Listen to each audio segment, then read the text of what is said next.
that lasts more than 4 decades, there are obviously several such occasions where you feel, wow, this is the greatest thing I've seen.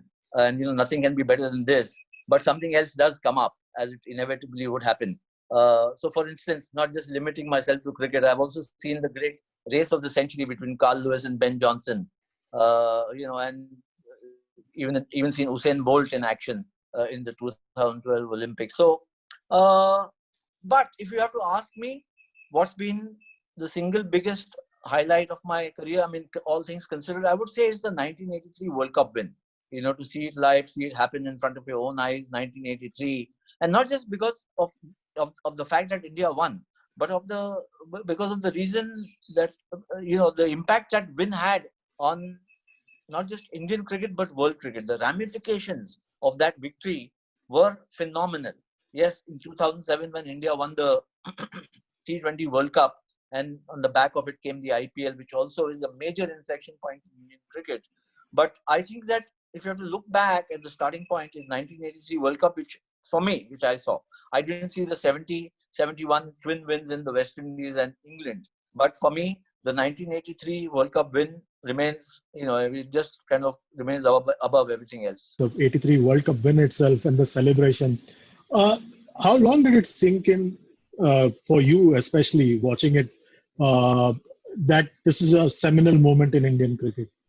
It was a seminal moment in my life, and I'll tell you why. Because I had gone to England, not sure whether I wanted to continue in journalism, sports journalism, because I was, qualified as a lawyer, not practiced a day, but I had the degree, and this was like almost a make or break situation, whether I want to continue with journalism or not, or get into. My father had been a lawyer, so and he was dead and gone, but whether I wanted to step into his shoes, even belatedly.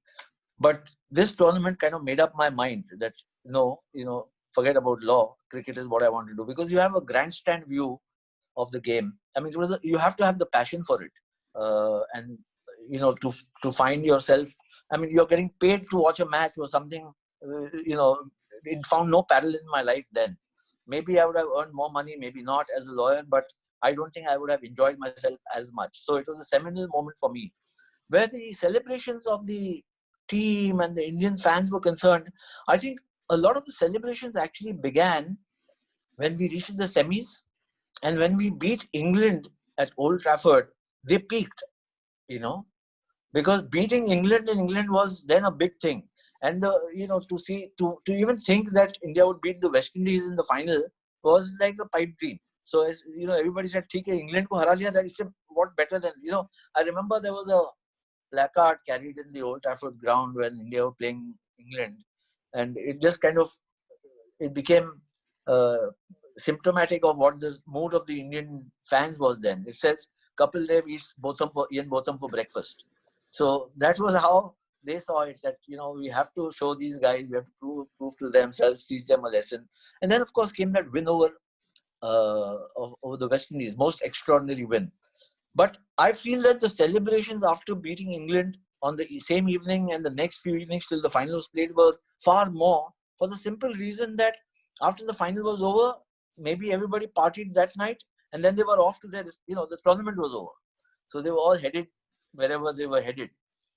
But those 2 days between the semi-final and the final, let me tell you, there was hectic partying, because I went to a few of them thrown by, Indian fans, and we didn't even know them. They were absolute strangers. We were strangers to them, but we, come on, our party karte hain. And people were calling us home to their homes. And and what the win did, finally, I think, is it changed the plans for many people of the players. A lot of the players were actually planning to go from England to the US or to other parts of Europe for a holiday, summer holiday. I think Shrikant was on a honeymoon with his wife. I think he just got married then. And he was on his honeymoon, so to speak. But he had to kind of change his plans after India won, because, there was obviously the greatest celebration happened in India. The country went bananas, berserk.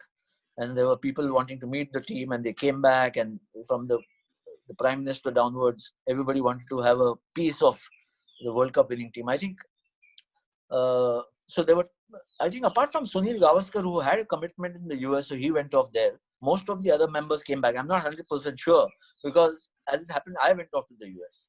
So, post the World Cup.